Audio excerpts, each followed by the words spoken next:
Un nouveau rendez-vous, une première. Vous savez que je déteste refaire tout le temps les mêmes choses, et à Maurice, vous avez partout les soirées des années 80, avec d'ailleurs des tubes des années 70, mais bon, les gens ne le savent pas. Mais il faut, je crois, de temps à autre, dans le domaine de l'entertainment local, il faut diversifier, il faut innover, il faut essayer de créer. Je me suis aperçu totalement un jour par hasard que le dimanche après-midi, les Mauriciens ils vont à la mer, bien sûr, la majorité, ou alors des personnes un peu plus âgées, on reste à la maison, on déjeune en famille, on regarde la télévision, on joue à des jeux, mais un endroit comme le backstage, par exemple, est totalement vide. Il n'y a personne, que ce soit à l'intérieur comme à l'extérieur. Je me suis dit, tiens, évidemment, la première idée, quand j'ai essayé de parler à quelqu'un, il me dit, tu es fou, tu vas faire quelque chose un dimanche après-midi. Je lui dis, pourquoi pas?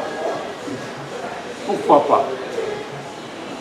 Alors ça m'a poussé à trouver, je n'ai pas réfléchi longtemps, pour trouver une idée qu'on pourrait peut-être adopter pour les dimanches après-midi, de 15h à 18h30.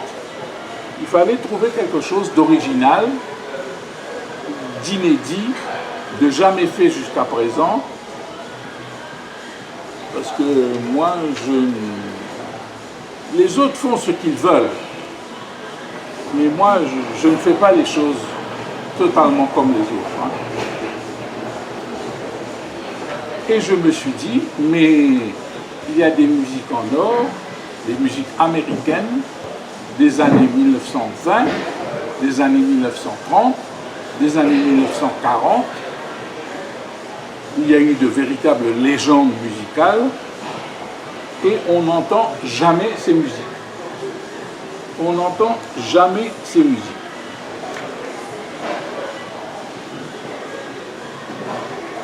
C'est inattendu, je crois que ça va surprendre les gens. Ça va être un nouveau créneau. En fait, je fais une tentative, je fais un essai, un pari.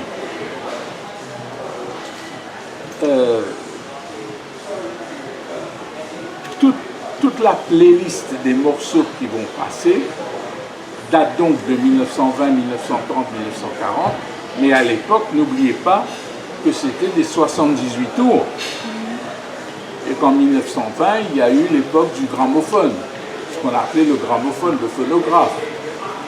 Et évidemment, tous ces morceaux maintenant ont été remasterisés, mais moi je passe la version originale, comme elle était sur le 78 tours, remasterisée, évidemment.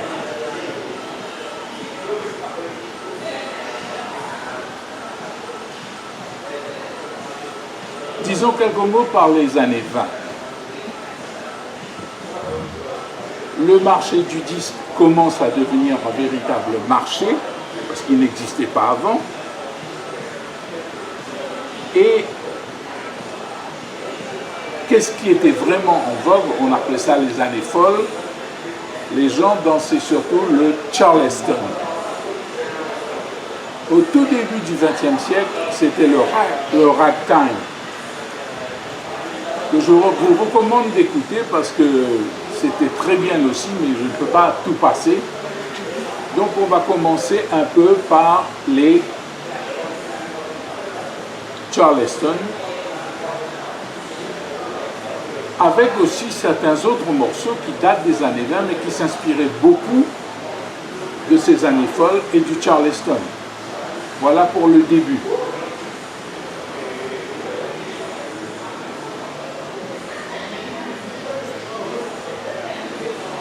Et il y avait d'autres danses comme le quick-step, le foxtrot, etc., au cours des années 20. Mais je ne sais pas si je vais vous la raconter, mais je viens de décider de vous la raconter. pour faire la transition entre 1920 et 1930. Nous sommes à la fin des années 20, 1929-1930. Nous sommes au Mexique. Il y a une jeune pianiste de 19 ans qui n'était pas très jolie et qui reprochait à ses petits amis de ne pas l'embrasser. C'est une histoire véridique. Écoutez bien la suite. Mais elle était pianiste. Très bonne pianiste. Elle s'est mise au piano et elle a composé un morceau. Et au Mexique, évidemment, c'est en espagnol. Elle a composé un morceau et ce morceau est devenu le disque en espagnol le plus joué au cours du XXe siècle. Sur les 5 continents, repris par à peu près tout le monde dans toutes les langues. Quel est ce morceau? Suspense. Bésame mucho. Bésame mucho. Elle s'appelait Velasquez, Mademoiselle Velasquez. Et Bésame mucho, ça veut dire embrasse-moi souvent, beaucoup. Voilà des choses qui vont me permettre de faire des transitions pour passer, parce que les années 20, je ne vais pas passer 1 heure de Charleston, c'est pas possible. Je vais vite arriver donc aux années 30, qui sont des années musicalement extrêmement riches. Extrêmement riches. D'abord, c'est l'âge d'or de ce qu'on a appelé les grands orchestres, les grands bands. Je ne vous parle pas de guitare électrique, parce que la guitare électrique telle qu'on le connaît nous aujourd'hui est apparue vers 1947, à peu près, 46-47. Et ces big bands, qui comprenaient beaucoup de personnes, c'était surtout basé sur les cuivres, les saxophones, le piano, la trompette, etc., etc., etc. Et je vais vous donner quelques noms de groupes qui vont devenir légendaires et hyper connus. Le plus connu sera Duke Ellington, évidemment. Duke Ellington avec son fameux Take a Train, qui fut un grand tube dans les années 30. Vous avez Tommy Dorsey, D-O-R-S-E-Y. Je préfère écrire. Glenn Miller, qui composera le fameux In the Mood.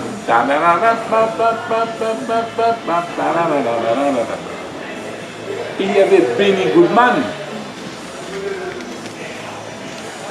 qui avait un grand orchestre aussi, Count Basie, tous les grands noms.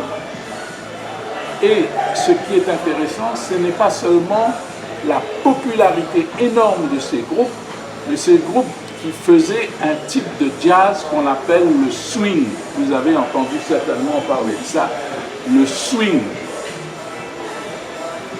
C'est un style qui dure jusqu'aujourd'hui, ça.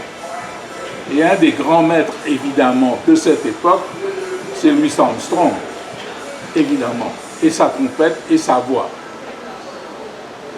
Voilà quelques-uns des années 30, mais quand je vous parle des années 30, il y a eu ces grands orchestres, mais il y a eu de grandes voix féminines, de très très grandes voix féminines. La plus connue, vous la connaissez, c'est Billie Holiday, B-I-2-L-I-E, Holiday,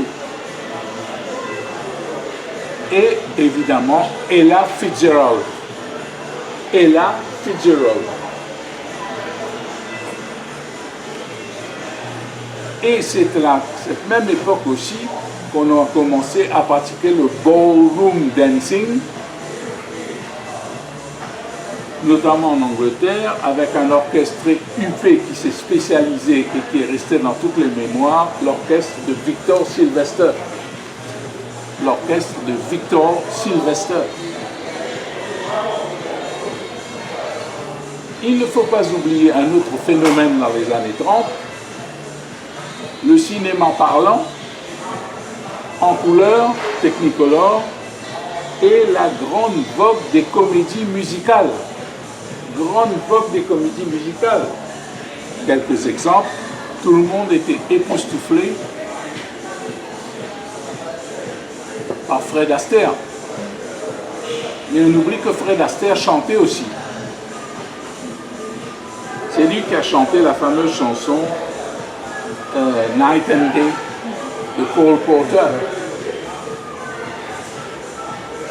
Il y avait d'ailleurs à cette époque de très grands compositeurs, notamment le plus connu et le plus célèbre, c'est George Gershwin qui fit Porgy and Bess. Vous avez entendu parler de Porgy and Bess.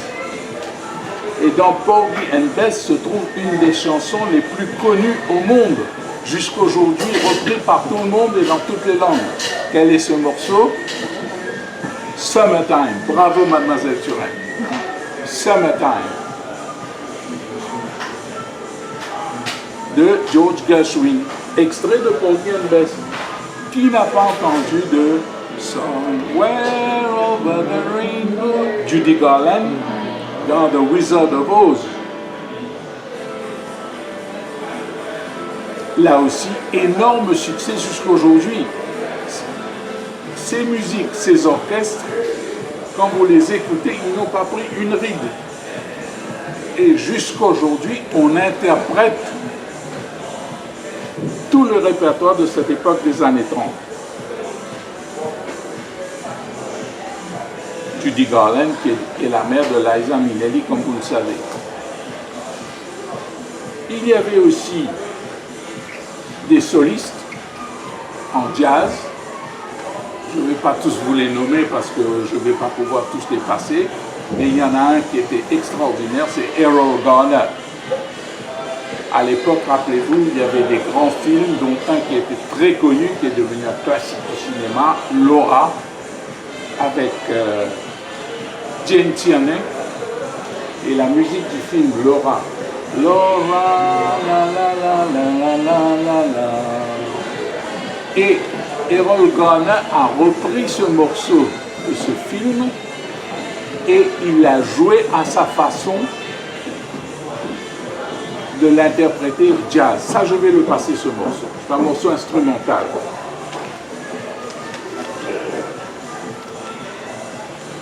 Évidemment, Louis Armstrong, je ne vais pas vous en parler parce que c'est une grosse célébrité.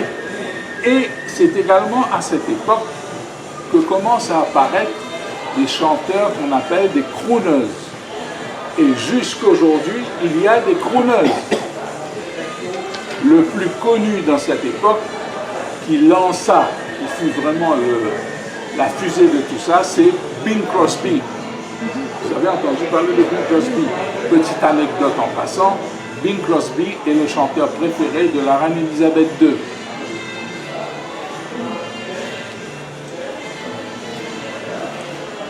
Je pense là que pour les années 30, ça sera riche.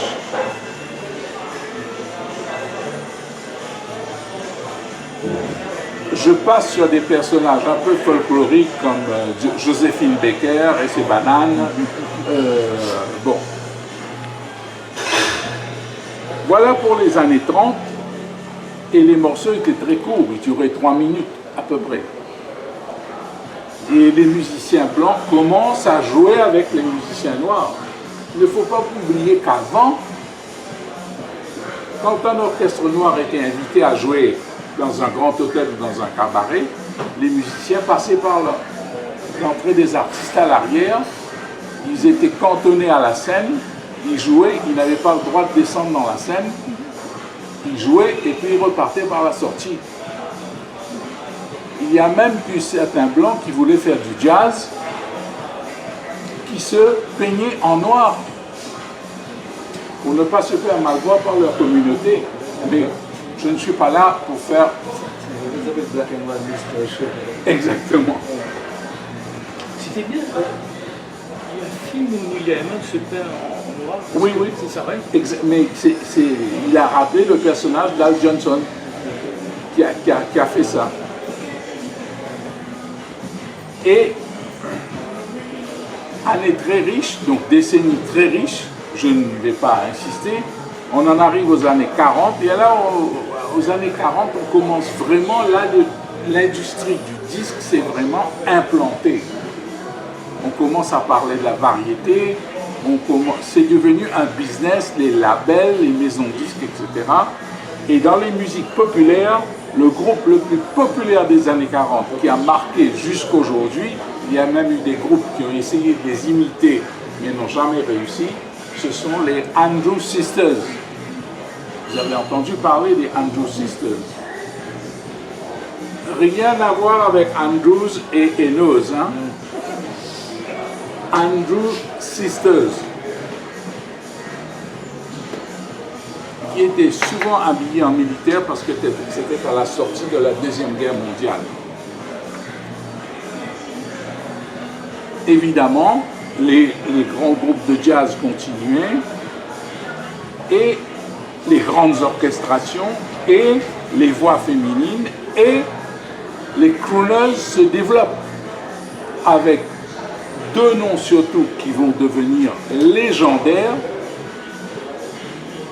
D'abord, un petit jeune pianiste qui faisait du jazz sur du piano, qui ne chantait pas, mais qui avait une voix de velours. C'est qui? Nat King Cole. Nat King Cole. Et Frank Sinatra.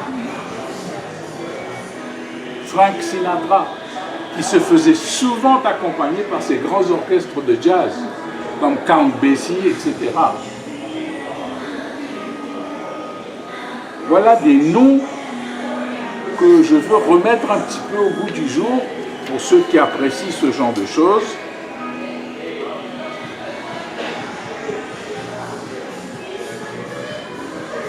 Des noms qui sont connus. En fait, c'est un coup d'essai que j'essaie. Et alors, la surprise, une des surprises, c'est que l'entrée sera libre. L'entrée sera libre.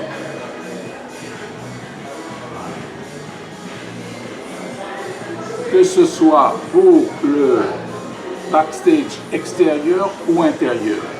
Maintenant, petite nuance, mais toujours gratuitement, ceux qui veulent avoir des places assises, parce qu'il y a pas mal de places debout et de places assises. Ceux qui veulent avoir des places assises gratuites, je répète encore une fois, ils doivent réserver au 403 72 00. Au 403 72 00. Ils ne vont pas payer pour ça. Il faut qu'ils téléphonent, qu'ils donnent leur nom. Bon, on sera 4 ou 5. Réservez-nous 4 chaises, etc., etc., etc. C'est pourquoi je vous disais que c'est une idée folle. Maintenant, si les gens veulent danser, surtout sur les années 30, sur les slows, sur les crooners, ils pourront danser s'ils veulent, même si c'est un dimanche après-midi. Ou alors s'ils veulent simplement s'asseoir, boire un verre, soit en famille, soit entre amis, pas de problème. Mais la musique sera la musique des années 20 pendant, bon, disons à peu près une demi-heure, la première demi-heure, mais tout le reste, ce sera les années 30 et 40. Et il y a déjà la musique latino-américaine qui commence à se faire connaître. Hein. Je ne veux pas vous combler de noms, je n'en dirai qu'un seul. Vous avez certainement entendu parler de l'orchestre de Xavier Cugat, qui est un Cubain. C'est lui qui a fait Siboney. Siboney, la la la la la la la la la, sur lesquels vos grands-mères ont dansé, sans vos grands-pères. Et je vous dis encore une fois, c'est une tentative. Lorsque j'ai soumis ce projet à Julien, je pourrais te voir 5 minutes après. Voilà le monsieur qui a cité cette idée folle des années 20, 30 et 40. On est passé à la télé hier là-dessus. Hein. Aujourd'hui, dans Weekend Scope, les artworks vont passer dans le groupe Le Mauricien et dans le groupe La Sentinelle. Et je voudrais que vous notiez quelque chose. Dimanche prochain, de 14h à 15h, sur Radio One, il y aura une émission promotion sur ce dimanche 1er mars et les musiques des années 20, 30 et 40. Et l'animateur de cette émission sera l'imbécile qui vous parle. Julien, il faut que je te voie 5 minutes après. Ok. Sur Radio One, j'allais complètement l'oublier. C'est un dimanche après-midi, de 14h à 15h. Ça va être une surprise pour les auditeurs. Ça va les changer. Hein? Je ne sais pas s'ils vont écouter. Mais bon, peut-être qu'ils donneront leur réaction sur Facebook à Radio One ou des trucs comme ça. Mais je passerai des musiques des années 20, 30 et 40. Je ne vais pas beaucoup parler parce que je trouve qu'on parle déjà beaucoup à la radio. On prend une musique, on en parle pendant une demi-heure et on entend 1 minute pour la musique. Moi, c'est plutôt l'inverse. Hein. Mais oui, quand je vais parler de Summertime, je vais te mettre Summertime par Louis Armstrong et Ella Fitzgerald qui dure 5 minutes. Quand je veux vous parler de Billie Holiday, il y aura plusieurs chansons de Billie Holiday. Pas à la suite, mais il y aura une playlist. Je vais faire une sorte de playlist. Écoutez, je crois que ça fait une demi-heure que je parle. Et là arrive le moment le plus difficile et que je déteste le plus. Vous n'allez pas avoir de questions à me poser. C'est une très bonne idée que la presse soit gratuite. Parce que l'année dernière, j'ai jamais rien fait de gratuit. Non, on avait fait une conférence de presse. On ne savait pas encore si ça allait être gratuit ou pas. On avait parlé de tout ça. Sur ces musiques-là? Oui, on avait parlé l'année dernière. J'ai complètement oublié, tu sais, Alzheimer. On a écrit tout dessus l'année dernière. On avait été invités. J'ai complètement oublié, j'ai repris l'idée. Oui. Et c'est pour surprendre. D'abord, Corinne, surprendre déjà par le créneau. Le dimanche après-midi. C'est un créneau qui n'est pas du tout exploité, ça. Ensuite, surprendre par la playlist, le choix musical.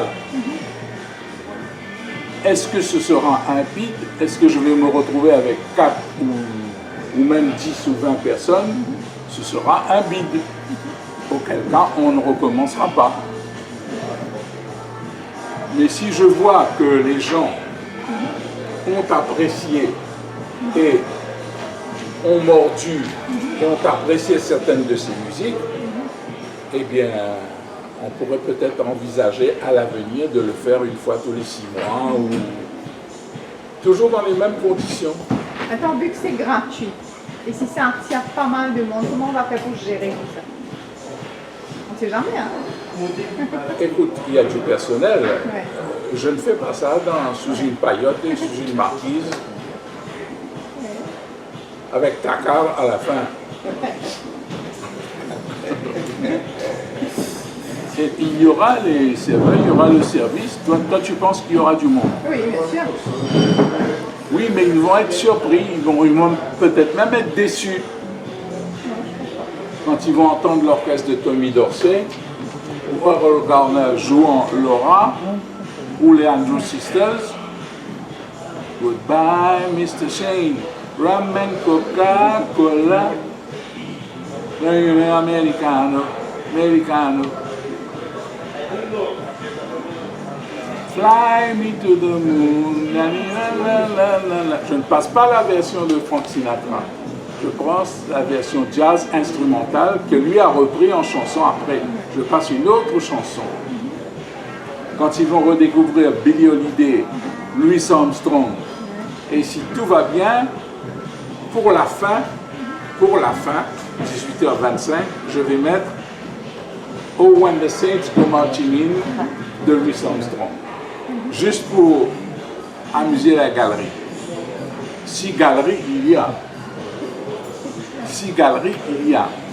Alors maintenant je vous en supplie, rendez-moi le service, il est 6h10, on a jusqu'à 6h30. Posez-moi des questions. Est-ce que ça a été facile, Jacques, de trouver ces musiques-là? Est-ce que c'est facile d'aller trouver des versions originales? Le problème, c'est pas de trouver ces morceaux. Au départ, j'en avais trouvé presque 400 ou 500. Il fallait trier. Et trier en fonction du public mauricien. Il y a des personnes que j'ai éliminées parce que ce sont de vastes inconnus pour les Mauriciens.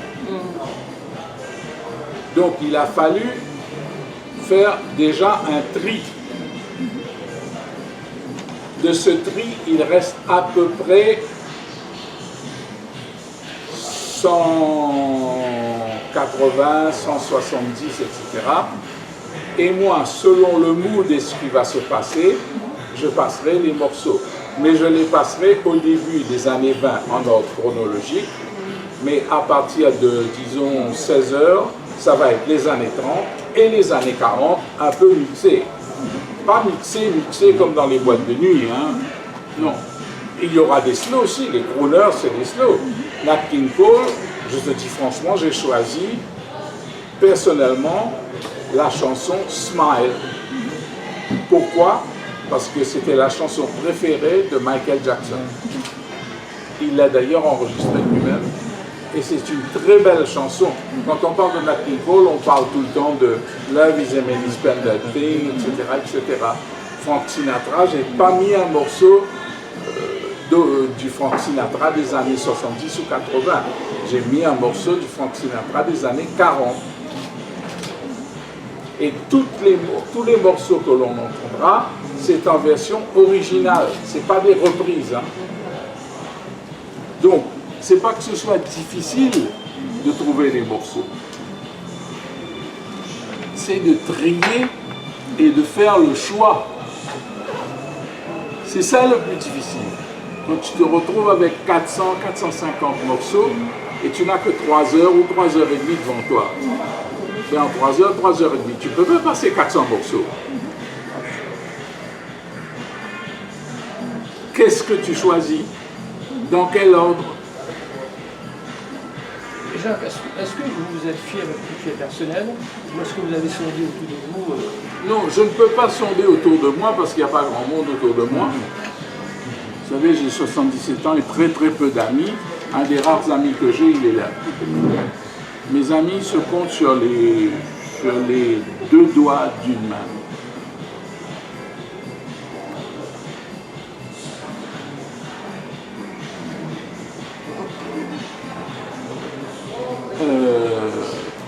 Non, je me suis fié à l'oreille.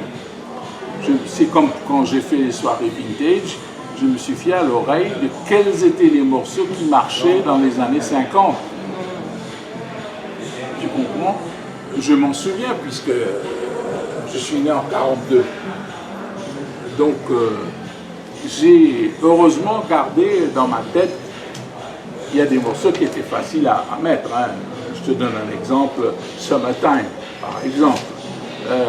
Somewhere Over the Rainbow, évidemment, Take a Train de Duke Ellington, The Lady's Tramp de Ella Fitzgerald, ça c'est des Glenn Miller, In the Mood,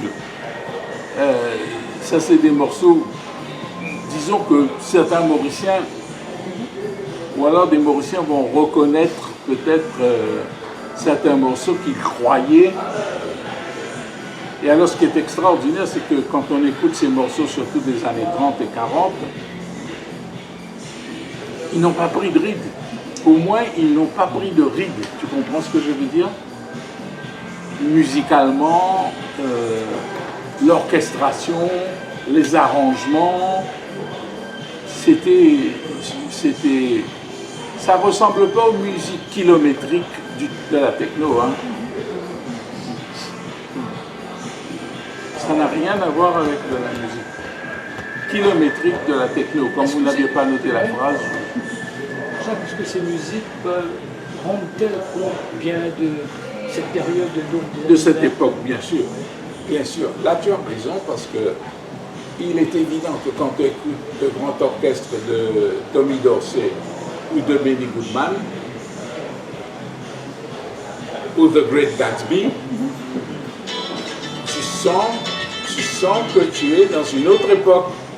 Que, pour ceux qui s'y connaissent un peu, ça fleure bon une certaine époque. Tu sens que tu n'es pas en l'an 2020, hein? Parce qu'il faut bien imaginer que certaines de ces musiques ont un siècle. Hein? Alors, en parlant, je sais que c'est bête de dire ça, on 100 ans, on 80 ans, on 90 ans. Les morceaux des années 30, ça fait 70 plus 20, ils ont 90 ans. Hein? Et jusqu'aujourd'hui, la plupart de ces noms ils étaient déjà, ils sont devenus légendaires. Légendaires. Quel jazzman ne va pas te parler de Ella Fitzgerald ou de Errol Garner ou de Fats Waller ou des chansons de Billie Holiday, des choses comme ça, tu vois, ou des Poula de l'époque. Pourquoi sont-ils restés si forts? Pourquoi sont-ils authentiques finalement? Pourquoi ont-ils gardé cette authenticité? Eh bien parce que c'est l'évolution musicale qui veut ça. Il faut voir un peu ce qui s'est passé après. Après, il y a eu les années 50 où là on est tombé dans la variété qui n'était pas très riche. C'est ce qui a amené la jeunesse américaine à se désintéresser de ce genre de musique et à s'intéresser à de nouvelles musiques, dont le rock. Le rock, le twist, là c'est une nouvelle époque. Et puis les temps ont changé. Il y a les bagnoles, il y a les drive-in, les générations ont changé. On écoute les guitares électriques, il y a des boîtes de nuit. Tu sais, tu ne peux pas comparer, c'est pas du tout le même contexte. C'est plus du tout le même contexte. Et ça a encore plus évolué dans les années 60, dans les studios d'enregistrement, dans les groupes, avec comme apothéose Woodstock et tout ce que Woodstock a amené comme changement dans les musiques. Chaque période a ses musiques, mais ces musiques-là sont restées légendaires quand tu t'intéresses un tout petit peu à l'histoire de la musique. Et il y a une chose qu'il faut dire, bon, je ne veux pas jouer au connaisseur, l'origine de tout ça c'est le blues. L'origine de tout ça c'est le blues.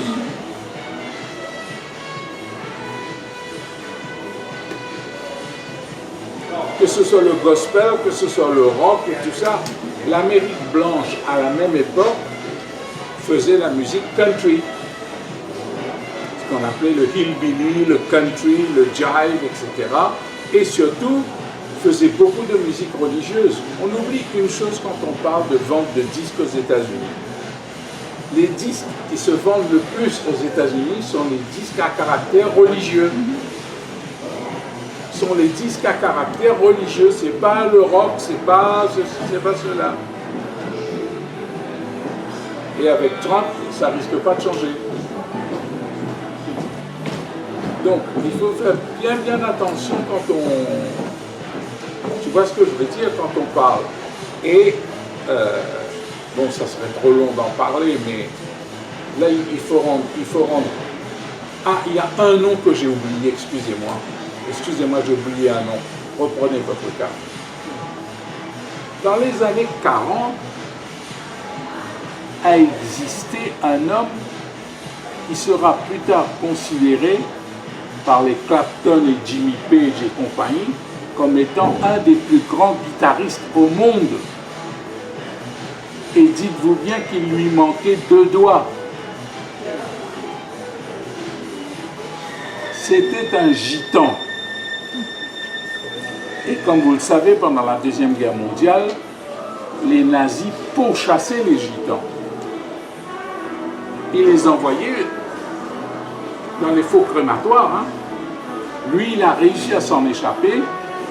Et comme les gitans, c'était les gens du voyage, ils voyageaient tout le temps dans les camping-cars. Un jour, son camping-car a brûlé et en se débattant et tout, il a brûlé les deux doigts suivants de sa main gauche. Le majeur et l'annulaire de sa main gauche. Il a brûlé ses deux doigts. Il jouait de la guitare. Pas la guitare électrique n'avait pas encore été inventée. Et ce type, jusqu'aujourd'hui, ces disques sont des chefs-d'œuvre. Et tous les grands guitaristes te disent, ce type, c'était un génie.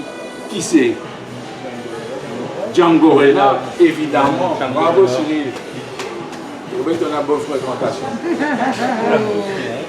Django, D-J-A-N-G-O, je préfère écrire. Reinhardt, R-E-I-N-H-A-R-D-T.